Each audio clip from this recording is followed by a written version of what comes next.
مصطفیٰ نے فرمایا عمر علی میرے اویس سے کہنا میری امت کے لیے مغفرت کی دعا، میری امت کی مغفرت کی دعا کرے۔ کس سے؟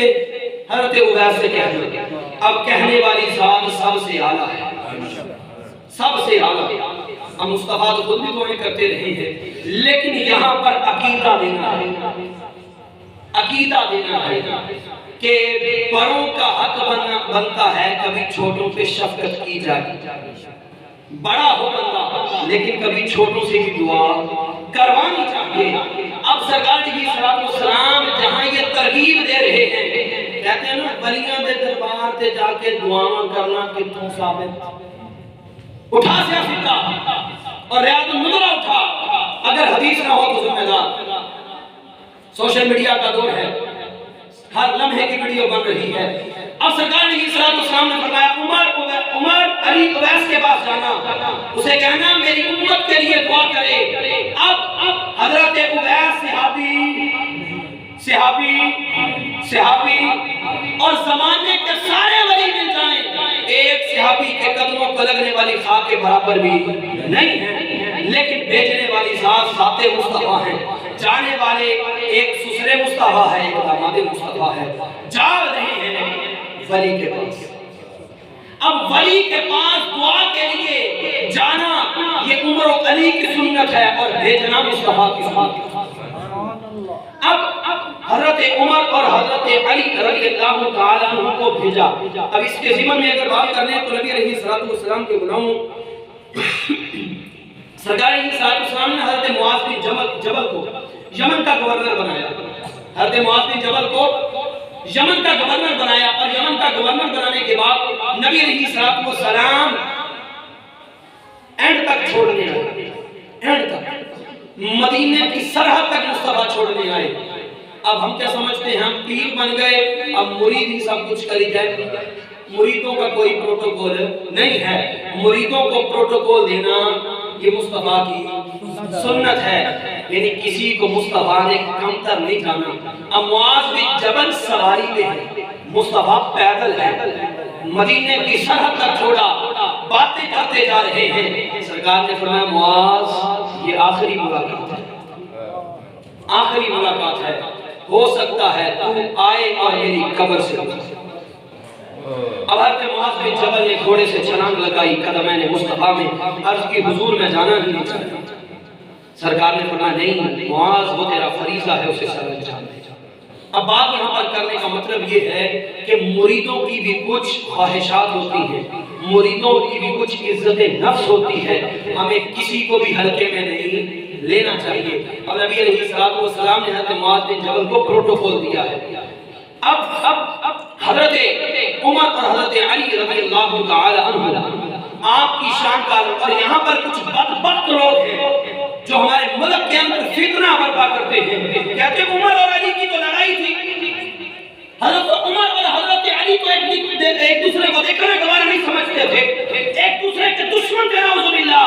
اور میں نے کہا پتہ نہیں تو نے کہاں پہ پڑھ لیا، ہاں دور ہے فاروق اعظم کا، دور ہے فاروق اعظم کا، اور سیدنا صدیق اکبر کے بعد ہے عمر پاک کا دور، اور 2 سے 2.5 سال حکومت سیدنا صدیق اکبر نے کی ہے، دور فاروق اعظم کا ہے۔ اب حضرت علی المرتضیٰ رات کا وقت ہوا، اپنے بستر پہ جا کے سوئے ہیں، آنکھ لگی ہے لیکن مدینے والے کے ساتھ بیٹھے ہیں، آنکھ لگی ہے لیکن مدینے والے کے ساتھ لگ گئی۔ اب حضرت علی فرماتے ہیں، مولا علی مشکل کشا فرماتے ہیں، فرمایا آنکھ لگی، میں خواب میں کیا دیکھتا ہوں، آمینہ کے لال فجر کی جماعت کروا رہے ہیں، سبحان اللہ، فجر کی جماعت کروا رہے ہیں۔ کہا ہم سارے صحابہ پیچھے ہیں، کہا مصطفیٰ نے تلاوت کی، نماز مکمل کی، کہا نماز مکمل ہوئی، ایک بڑھیا کھجوروں کا تشت لے کر آئی، کھجوروں کا توجہ ہے، کھجوروں کا تشت لے کے آئی، کہاں کہ آپ کے بارگاہ مصطفیٰ میں پیش کیا۔ نبی علیہ السلام نے کسی کو نہیں دیا، کسی کو نہیں دیا، تو تقسیم کر۔ فرمایا سرکار خود اٹھے ہیں، صحابہ سے کہا ہاتھ کرو میں کھجوریں دیتا ہوں۔ اب سرکار نے کھجوریں تقسیم فرمائی ہیں، اور یہ حدیث دیندار میں. اب نبی علیہ السلام نے سبھی کو دی. جب باری داماد مصطفیٰ کی آئی, علی المرتضیٰ شیر خدا کی آئی, فرمایا علی تو ہاتھ نہیں کرے گا, تو منہ کھولے گا, میں محمد تیرے منہ کرے گا. سبحان اللہ. اب کہا منہ کے اندر کھجور رکھی, فرمایا خدا کی قسم میری آنکھ کھل گئی, آنکھ کھلی تو کھجور میرے منہ کے اندر تھی. سبحان اللہ. کھجور میرے منہ کے اندر تھی. میں نے کہا پھر تو اپنے عقیدے کی اصلاح تو بھی کر لے. جو کہتا ہے نبی کو اختیار نہیں, نبی کر کچھ نہیں سکتا. میں نے کہا خواب میں آ کے کھجور مولا علی کے منہ میں رکھ کے چلے جاتے ہیں, نیند سے بیدار ہوتے ہیں, کھجور منہ میں ہوتی ہے. اسے ہی کہتے ہیں اختیارات مصطفیٰ. اب حضرت علی جو کہتے ہیں مولا علی اور عمر پاک آپس میں بولتے نہیں تو دشمن کے نعوذ باللہ لڑائی کی. سنیے حضرت علی کے مرتضیٰ کا عشق سنیے. فرمایا کہ میرے ساتھ جب یہ معاملہ ہوا تو میرے دل نے چاہا سب سے پہلے یہ خواب فاروق اعظم کو سناؤں. اللہ کی ساتھ دشمن تو نہیں خواب دستا, سجن دستا. اور یہ بات چلی وہاں سے ہے, عمر پاک اور علی المرتضیٰ کو بھیجا ویسے کرنے کی طرف. اور جب سفر لمبا ہو نا, بندے کی کوشش کی تو بندے نے اسلام آباد جانا یا کراچی, بندے کہنے کے پیسے مان کہنا کہتا بشیر چل چلی ہے, تیرا کرایہ بھی میں پڑھاں گا, اپنی یاری چنگی ہے, گلا باتیں کر دے, سفر لنگ جوگا. کسی بھی دشمن دے نال سفر تے پاٹو پہ جنہ ہوئے نہیں لنگدا. یہ تو پتہ چلیا کہ نبی نے عمر و علی نو ساتھی اس کر کے بنایا کہ سچے اور سچے سچن. اب حضرت علی المرتضیٰ پہنچے مسجد نبوی کے اندر. فرمایا میرے دل میں چاہت یہ تھی میں سب سے پہلے خواب فاروق اعظم کو سناؤں گا. کہا خدا کی قسم. حضرت عمر پاک اس دن ویسے ہی لیٹ ہو گئے, نماز کا ٹائم ہوا فوراً آئے ہیں. پہلے آ جاتے تھے, چند لمحے بیٹھتے تھے. کہا کہ آئے ہیں, نماز کا ٹائم ہو گیا, نماز پڑھائی. کہا نماز ویسے ہی پڑھائی ہے, نماز کے اندر وہی پڑھا ہے جو خواب میں مصطفیٰ نے پڑھا. پہنچنے والے پہنچ گئے, نماز میں وہی پڑھا جو مصطفیٰ نے پڑھا. اب کہا خدا کی قسم ریاض النجوہ کے الفاظ پڑھ رہا ہوں. کہا مصطفیٰ علیہ السلام نے جس طرح نماز پڑھائی عمر نے ویسے نماز پڑھائی. کہا مصطفیٰ نماز پڑھا کے ہٹے تھے اور اڑیاں آ گئی کھجوروں کا تھال لے کر. عمر پاک نے سلام پھیرا, دروازے پہ ایک بڑھیا کھڑی ہے. اس نے صدا لگائی. کہا میں نے پھر کر پیچھے دیکھا, خدا کی قسم وہی بڑھیا تھی جو رات خواب کے اندر آئی تھی. وہی بڑھیا تھی جو رات خواب کے اندر تھی. لیکن اس وقت مصلی پہ آمینہ کا لال تھا اور اب فاروق اعظم. کہا کہ جس انداز سے مصطفیٰ نے کھجوریں تقسیم کی کسی کو نہیں کہا. کہا فاروق اعظم خود اٹھ کے گئے ہیں, کھجوروں کو پکڑا ہے اور فرمایا اپنی جگہ بیٹھے رہو, میں عمر خود تقسیم کروں گا. فرمایا سبھی کو کہا ہاتھ نکالو, سبھی کو کہا ہاتھ نکالو. کہا سبھی نے ہاتھ نکال لیے. جب باری میں علی کی آئی, فرمایا علی ہاتھ نہ کر, منہ کھول, تیرے منہ کے اندر کھجور میں عمر. اب حضرت علی فرماتے ہیں یہاں تک تو میرا خواب ہو گیا پورا, یہاں تک تو خواب ہوا پورا. میں نے کہا عمر عرض کی علی, فرمایا ایک اور نہیں دیتے, جس کو نصرت آ جائے وہ میرا پھر محبت کے ساتھ جو ہے وہ اس جملے کتاب دینا. فرمایا عمر علی, فرمایا ایک اور نہیں دیتے. کہا خدا کی قسم اگر مصطفیٰ نے دی ہوتی تو میں عمر ضرور دیتا. اگر مصطفیٰ نے ایک دی تھی تو میں عمر بھی ایک دوں گا. تو میں پھر کہنا چاہتا ہوں جو عمر و علی کی محبت کو توڑنا چاہتے ہیں تو پھر وہ توڑنے والے سن لیں جو خوابوں میں جدا نہیں ہیں, جو خوابوں میں جدا نہیں ہیں. ملا تیری کتابوں میں جدا کیسے ہو سکتے ہیں جو خوابوں میں جدا نہیں ہیں, اور ملا تیرے کتابوں میں جدا کیسے ہو سکتے ہیں جو خوابوں میں جدا نہیں. وہ تیرے خوابوں سے, تیرے کتابوں سے, کتابوں میں جدا نہیں ہو سکتے. کیوں؟ ان کی یاری تب بھی پکی تھی، آج بھی پکی ہے۔ اب حضرت اویس کرنی رضی اللہ تعالیٰ عنہ کی طرف گئے، بات کو مختصر کر رہا ہوں، 3 منٹ ہے۔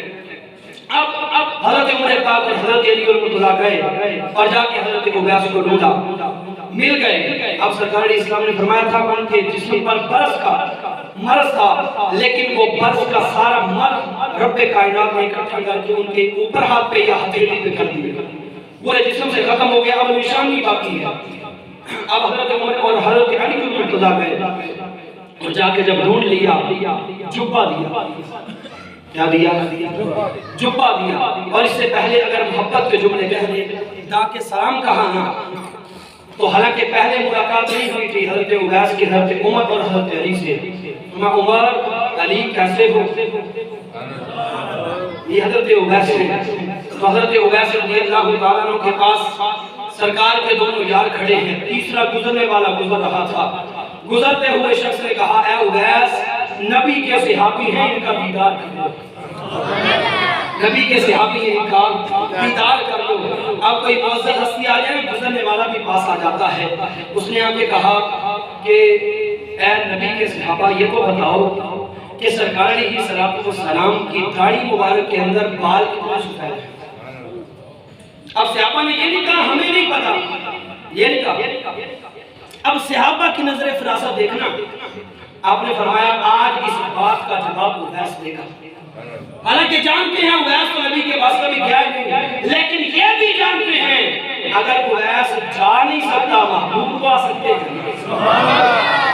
اویس گئے نہیں، لیکن مصطفیٰ نے اتنا نوازا ہے، خود آنکھوں سے اویس نے مصطفیٰ کا دیدار کیا۔